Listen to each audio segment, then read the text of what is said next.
Welcome to this latest edition of the Real Deal podcast. I'm your host, Ril Dil Quinn, discussing the world of sports and pop culture. Episode 1020, just enough. We will jump right into it. As always, you can find this podcast on YouTube, on my YouTube channel, or on my spot, or anywhere where podcasts are available. We're going to jump right into it. Game of the week in the NFL. This was a fun game to watch. And especially in the second half, as Tampa made, almost made a valiant and wild comeback, but it was not to be. The Eagles improved their record to 31 and 22 4, no, excuse me, and 19 and 1 in their last 20 games. Their only loss, of course, coming in Washington when Jalen Hurts was concussed and didn't play in the second, didn't got knocked out in the first half. Otherwise, they've been basically perfect. Um, Now, there are a couple of things that come out this game.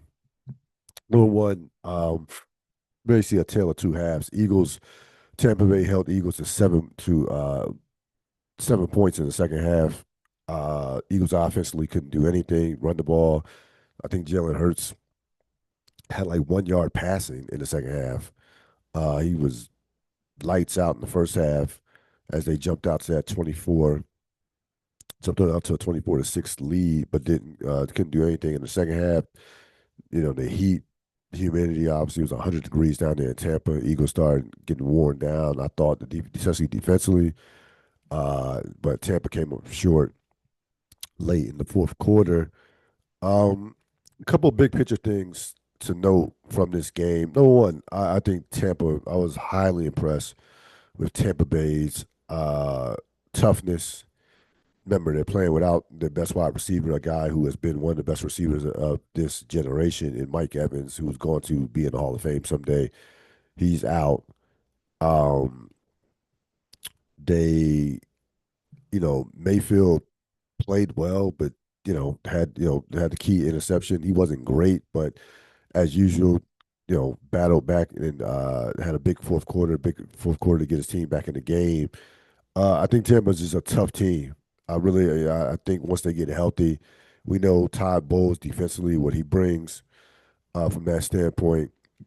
We know that this team can play in the fourth is an excellent fourth quarter team, can win close games, and there are not that many quarterbacks in the NFC that I would take over Baker Mayfield. Like Jalen Hurts, Stafford, Jaden Daniels, that probably is the list right there.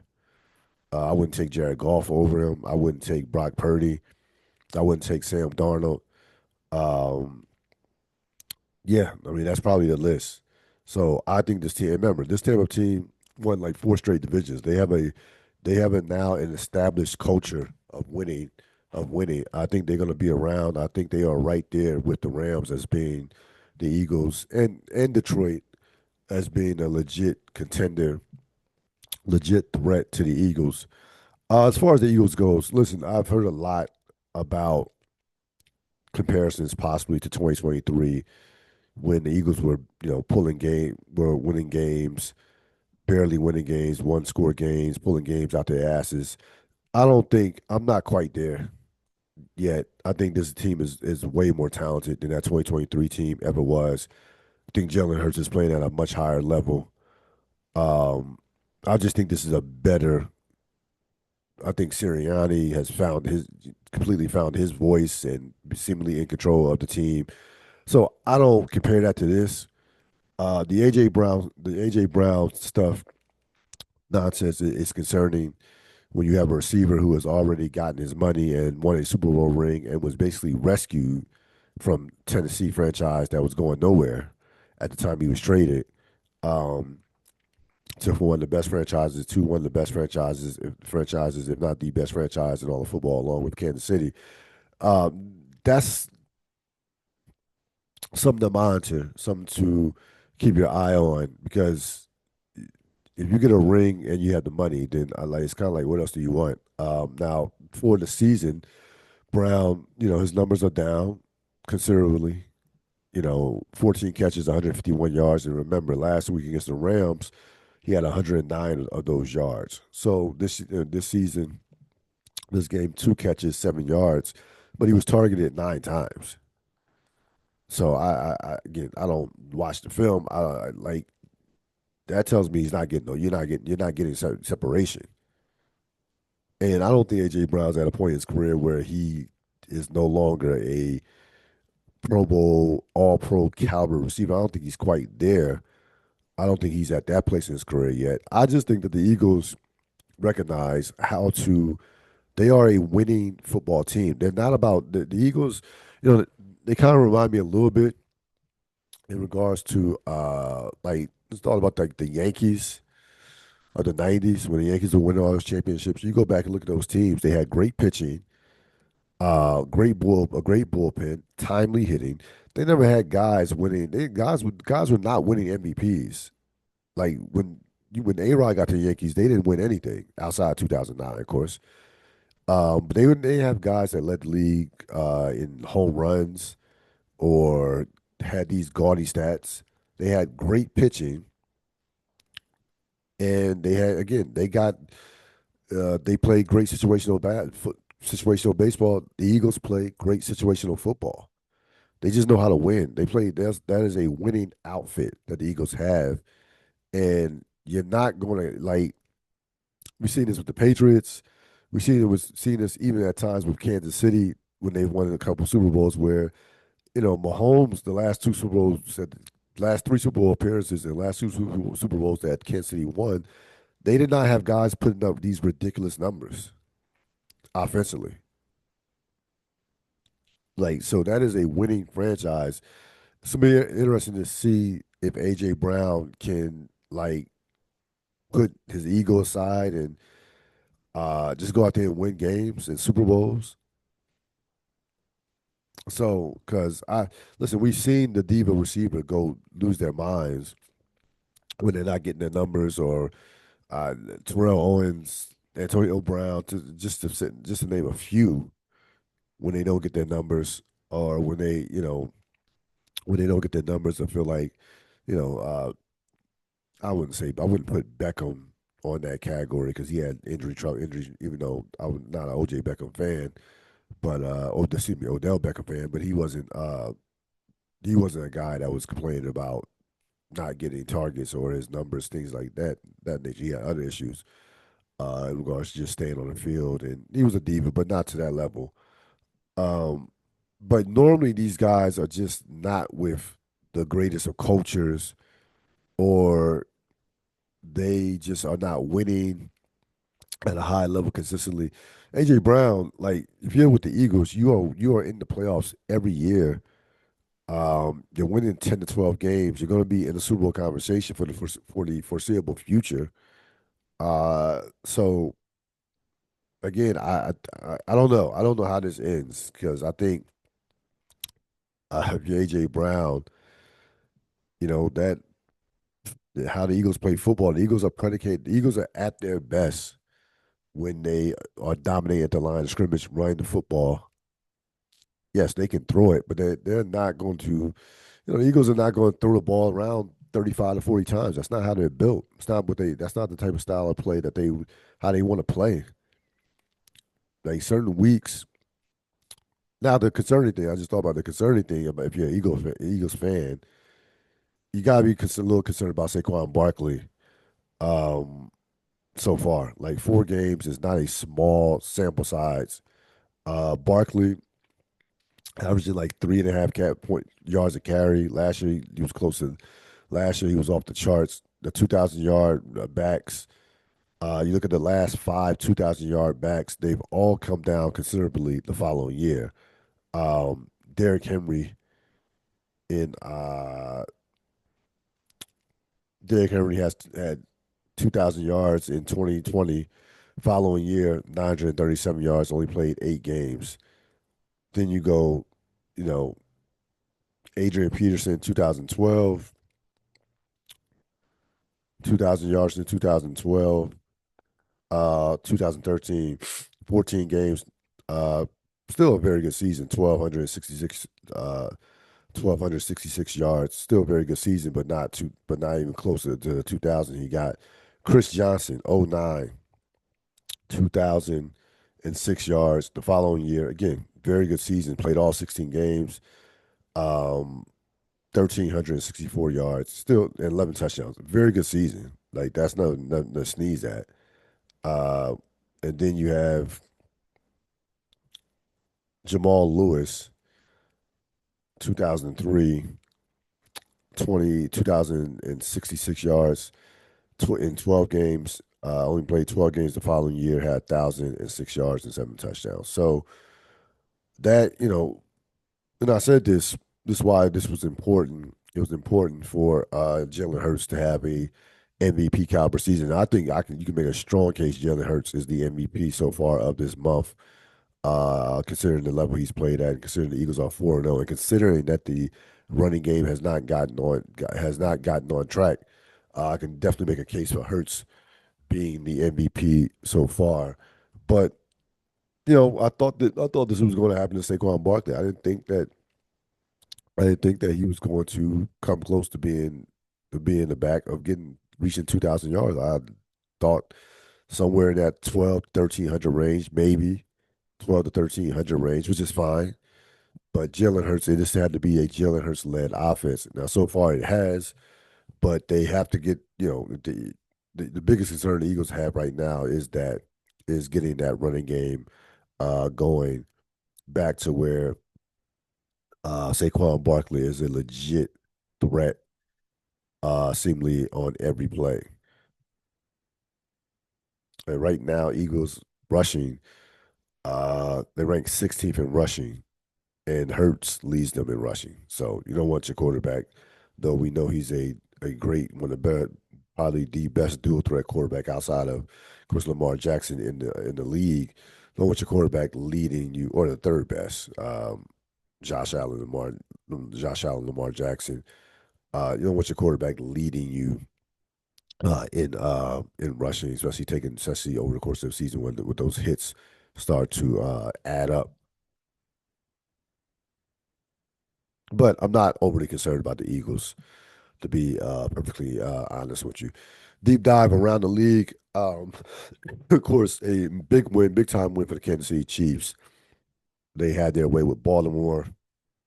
Um, I'm going to hold off on the Kansas City aspect on this because I'll give it away. Kansas City won the week, so I'll talk about them more about that. As far as Baltimore goes, Baltimore has had a brutal stretch to open the season. You open the season in Buffalo, um, had a relatively easy victory over Cleveland, host Detroit, and then go to Kansas City. That is, I mean, three of those four teams came into the season with legitimate Super Bowl aspirations. Those are three top teams. So that's a brutal way to open the sketch to open the season, especially games at Buffalo and at Kansas City. Those are your two adversaries, the two teams you're gonna probably have to get through to get to the Super Bowl. With that being said, it's just a matter of, it's a war of attrition with Baltimore right now. They have so many injury issues on the defensive end. They've been horrible defensively, giving up the most points since they moved to Baltimore from defensively. This is not Ray Lewis, Ed Reed, the late Tony Saragusa. This is not them. Rod Woodson. It's not those legendary 2000s Ravens teams that we saw along with Pittsburgh basically be either one or two in total defense for about a 8 to 10 year period, or 5 to 8, 7 to 10 year period. This ain't that with them. And now you're talking about Lamar Jackson with his hamstring. The good news is they are in the AFC North, which is a horrible division to say the least. I don't trust Pittsburgh at all. Um, Baltimore has dug themselves out of these holes before in regards to getting off to slow starts defensively. We've seen them do it a couple times in the last, at least 2 or 3 times in the last 4 to 5 years. Is the defense fixable? Yes, but keep this in mind. The Matube injury is a big time injury. That guy is one of the most underrated players in football. He is clearly their best pass rusher and a guy who I can make a case is the most valuable player on that defense. I know Ken Hamilton is their probably their best defensive player, but they don't have a pass rush right now. Right now, and that guy Matube is clearly their best pass rusher. Van Noy also is out right now. He'll be back. He will be back, but that's a huge injury to an already decimated defensive line that doesn't have a great pass rush. They they cannot get to the quarterback right now, and teams are just absolutely slicing and dicing them up. All the passing teams, all the quality offensive teams have lit them up. Detroit and Buffalo destroyed them. Kansas City got healthy against them. Pat Mahomes had his first four touchdown game in 2 years, which is hard to believe, but that's where Kansas City's offense has been over the last couple of years. And right now, again, Baltimore is in an interesting place in their season at 1-3. Now, again, it is definitely fixable. They certainly can get better defensively. We'll see this about this Lamar Jackson injury. That could curtail their season to where I mean you could be looking at you'll have Lamar Jackson for a couple of weeks. Then that's when all bets are off, and we will probably be having a different conversation about the Ravens. But if you can get Lamar Jackson back this week, they're gonna the schedule gets a little bit gets the schedule gets easier, and I still don't. I'm not going to quite yet throw dirt on the Ravens. I don't like this energy though with these injuries and with just they've already lost to Buffalo, they've already lost to Kansas City, they've already lost to Kansas City. They've already lost to three teams that were considered to be Super Bowl contenders. That's not a good omen, even with 13 games remaining. Um, as far as the Sunday night game goes, that game was probably one of the worst entertaining games you will ever see from the standpoint of how it ended 40-40, and with all the hype going into it, with Michael Parsons and return to Dallas and all that nonsense that transpired over the course of the summer. Yeah, the game was exciting, but I was not impressed with either one of these two teams. Green Bay literally almost coughed up an opportunity to tie the game with a field goal with some of the worst clock management that you ever see. All clearly on Jordan Love. You're the quarterback. You have to know what how much time you have on the clock and get the play off quicker. Should not came down to 1 second. Um, but I had a major problem with the overtime situation. No game in 2025 should end in a tie. Now, college football, we had a couple overtime games this year. Excuse me, this week. It was a huge weekend for college football. I hate the college football playoff rule is stupid. It makes zero sense. It is just needs to be completely just destroyed and to never be thought of again. I despise the college football playoff. The college football overtime rules. As far as the NFL goes, I'm not all I'm not all out on bringing back the sudden death. Of course, Kansas City and Buffalo had that classic playoff game in the 21 season, and Josh Allen never got to touch the ball, and Kansas City went on to score a touchdown to win the game 42-36. It won the game, probably the best playoff game of the decade up to this point so far. Your defense is allowed. Last time I checked, your defense is allowed to stop the team, force a punt, and get the ball back. This idea that everybody has to get a possession, I don't. I just don't buy into it. To be honest with you, it's not. I understand the premise, and for the most part, I'm not all in, but I understand it as far as I don't have a major problem with the overtime rule.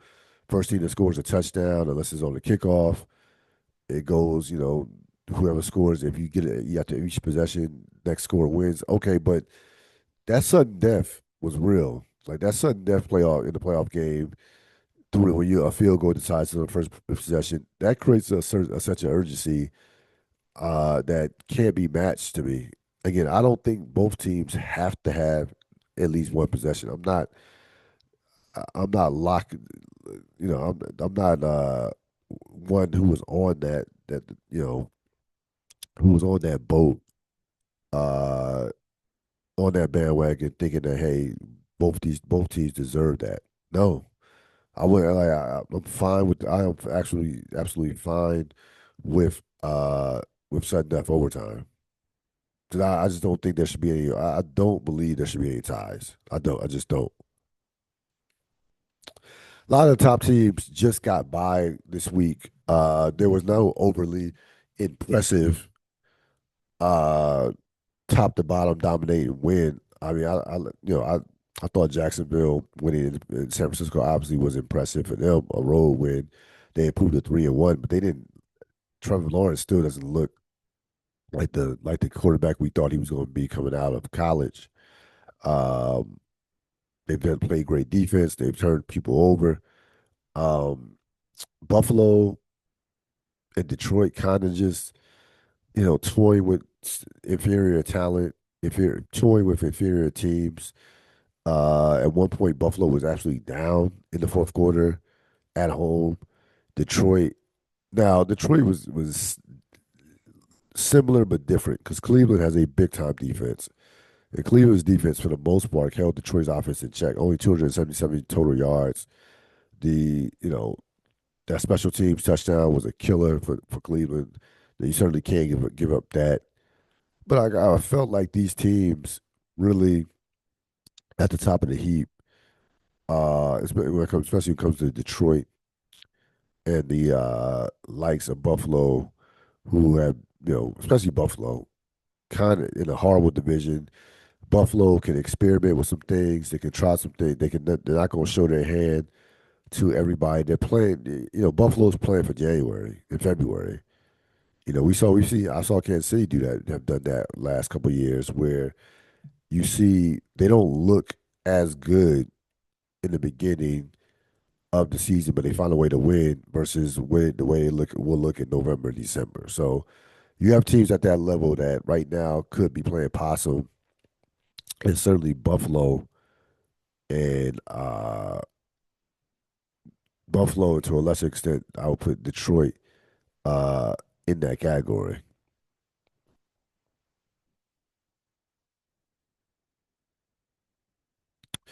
Best of the 21st century. Of course, we are in we will be in October officially tomorrow.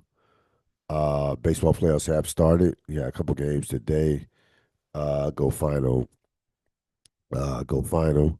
As we speak right now, the Yankees are were leading the Red Sox 1-0 last time I checked. Of course, Cubs beat the Padres, I believe 3-1, and you had Minnesota. You had not Minnesota, excuse me. Manager got fired. You had Detroit over Cleveland 2-1, and Chicago over San Diego 3-1. So pitching first couple games, shocker that pitching is the rule of the day, especially in postseason. But we go back to postseason of 2014, best of the 21st century, Madison Bumgarner's magical epic Game 7 performance in 2014 against Kansas City that helped the Giants clinch their third championship in 5 years. Um, Very strange career for Madison Bumgarner. He never won a Cy Young, never won 20 games. He's only like 10 games over 500. Um, no MVPs, of course, and was basically done at age 33. Like he was cooked at that 33. It was a wrap. When he was winning all these postseason games, he was in his early to mid 20s. Matter of fact, that last World Series that he won, he's about 25, 26. His postseason record is 8-3, 2.11 ERA. World Series, one of the great World Series pitchers of all time, 4-0 with a .25 ERA. And this guy in October, in the regular season, he was a very good pitcher. Had a couple top five Cy Young Award appearances or finishes.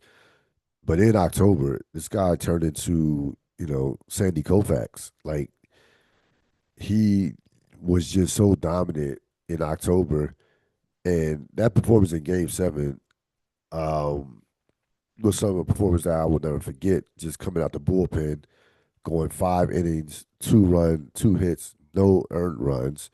The runs that were scored off of were off an error, off a misplayed ball that ended up almost being a inside the park home run.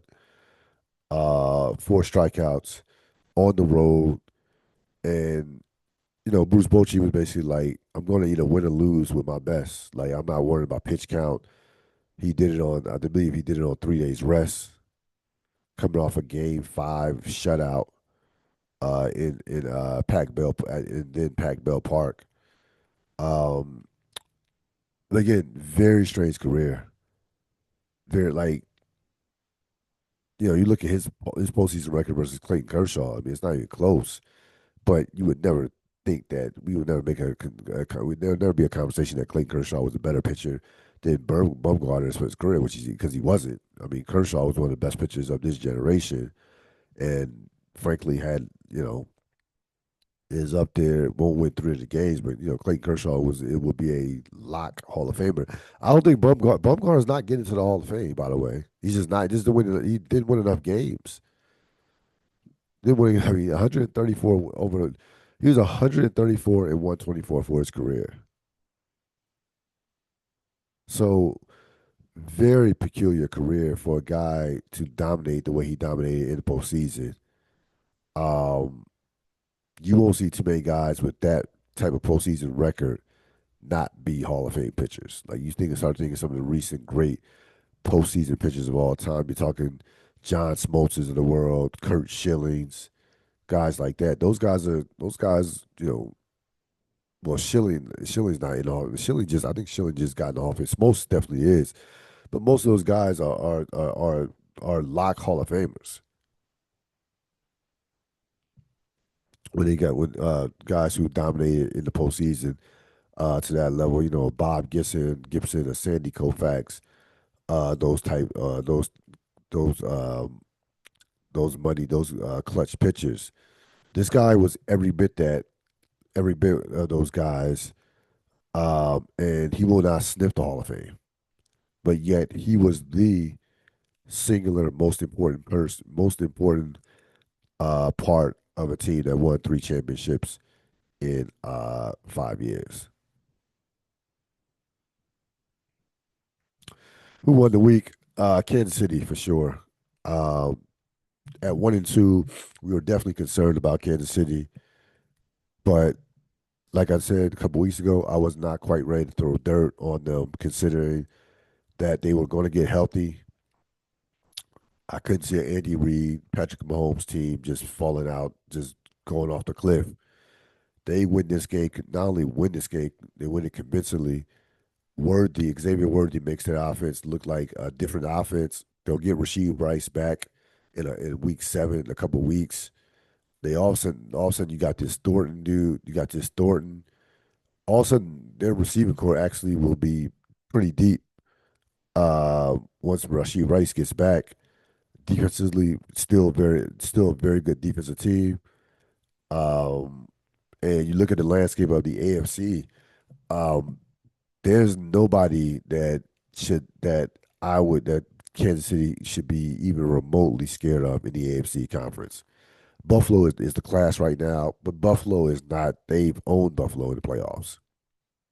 Kansas City would not be intimidated going to Buffalo for a divisional game or a conference championship game. Trust me, they will not be intimidated or will not be even moved one iota. And looking at division, I mean, the Chargers are missing both their tackles right now. They just lost to the Giants. I know they have a game on the entire division because they opened up the season 3-0 against the division, but they still Kansas City has another game against the Chargers in Kansas City, and Kansas City has made a habit of progressively getting better as the season goes along. And again, I look at like there's nothing in the AFC that I look at and say, man, that team right now don't want to play them and don't want to play them in January. I mean, Pittsburgh is a soft 3-1. Uh, the Chargers have have major injury concerns of their own. Not impressed with Baltimore. Not certainly Baltimore has their own troubles. Uh, New England is improved as I thought they would be, but there's just not a lot there. I mean, Denver is has Denver been overly impressive this year? I mean, they beat a dead carcass last night. In terms of Cincinnati, without they started without Joe Burrow. Kansas City's in a good spot right now. They're lurking. They're going to get healthier. Patrick Mahomes is still Patrick Mahomes. Andy Reid is still Andy Reid. So if you're a Kansas City fan, in terms of especially what's going on in Baltimore right now, you have to be feeling like, hey, just steady the ship. Uh, we can go to a fourth straight Super Bowl. Like I'm saying, the AFC. The AFC was is like has come down, a notch from a standpoint of where I thought it would be. Certainly didn't anticipate uh, Baltimore being 1-3 with all types of injury issues. Thought Houston would be better, to be honest with you. I'm not sold, certainly not sold on Jacksonville at all. They improved, but I'm definitely not sold. Trevor Lawrence still has. I have not seen a version of Trevor Lawrence that believes that to me that this guy could be a guy who can carry a franchise for the next decade. I have yet to see that version of Trevor Lawrence this year. So Kansas City in a good spot. They win the week. We're going to end with some real thoughts on the college football weekend. Uh, Alabama had a signature win for Kellen DeBoer going down to Georgia and handing the Bulldogs their first loss at home since 2019. 33 ended up their 33 game home winning streak. They did it with a quarterback who, frankly, played as well as any quarterback has played this year. And Ty Simpson certainly has thrust himself into the Heisman Trophy conversation. Exciting first half. Um, got back to some old school SEC hard knock defensive football in the second half. Alabama did not score in the second half. Georgia only scored 7 points in the second half. That was SEC. And even though Georgia lost and can't beat, and Curry Smart can't beat Alabama if his life depended on it, if I'm Georgia, I would have to be encouraged by my defense's performance in the second half because that's a very good Alabama offense, to say the least. And Ty Simpson played well in that game, and looked like they were about to put 40 on Georgia. And we already had concerns about Georgia's defense coming in, but they actually played extremely well in the second half. Give Alabama all the credit. That is one of the toughest that up until that point it was the toughest place to play in college football.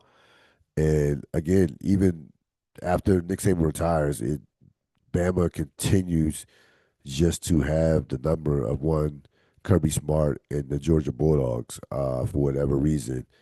Um, Alabama has certainly more than righted the ship with how they played um, since that Florida State game.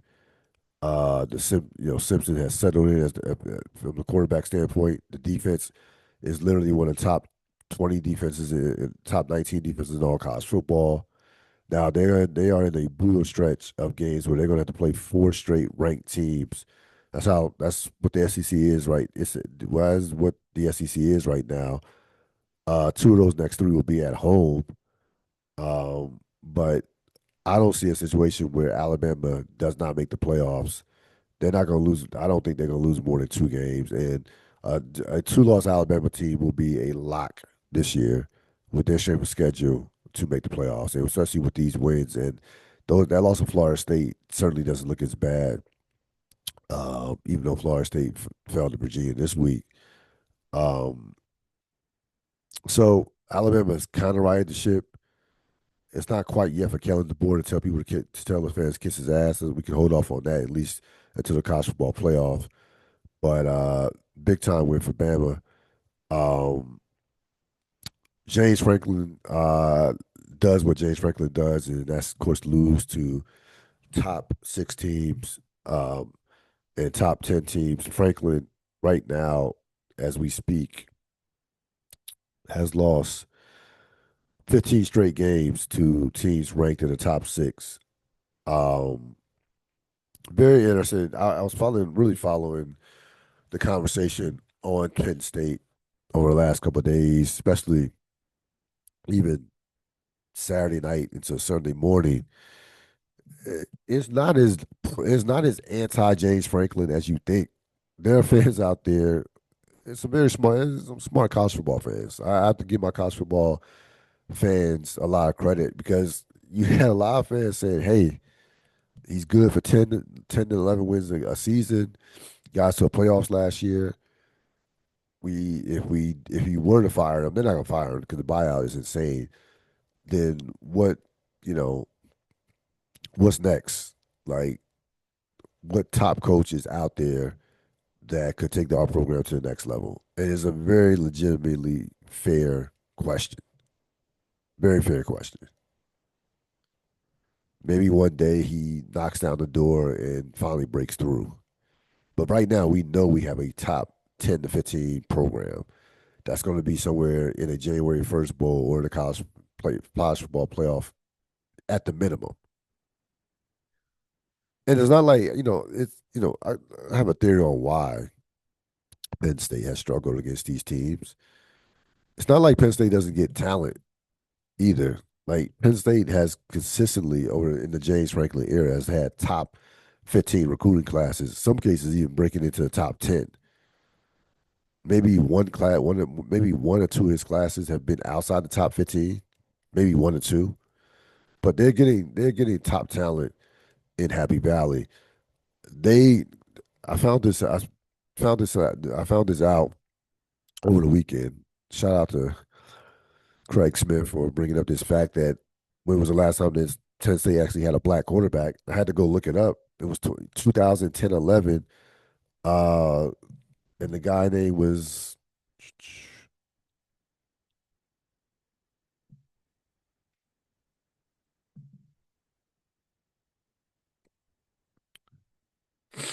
Rob Bolden. So you got to go back to 2011, Rob Bolden, for the last time that Penn State had a black quarterback. That is, folks, it's 14 years ago. You know how many black quarterbacks have been drafted number one in the NFL since then? You know how many black quarterbacks have won Heisman trophies and MVPs in the NFL since then? And again, I don't know why this is not even a bigger conversation. Like it's a long time that not have a brother starting on your football team.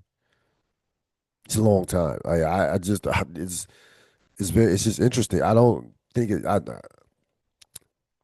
I'm going to give James Franklin. I'm certainly giving James Franklin the benefit of the doubt from a standpoint of I don't think this is intentional, but it's just weird considering how many talented quarterbacks are coming out of the high school that are, top dual threat or just top quarterbacks in general. Like you can't get one brother in 14 years.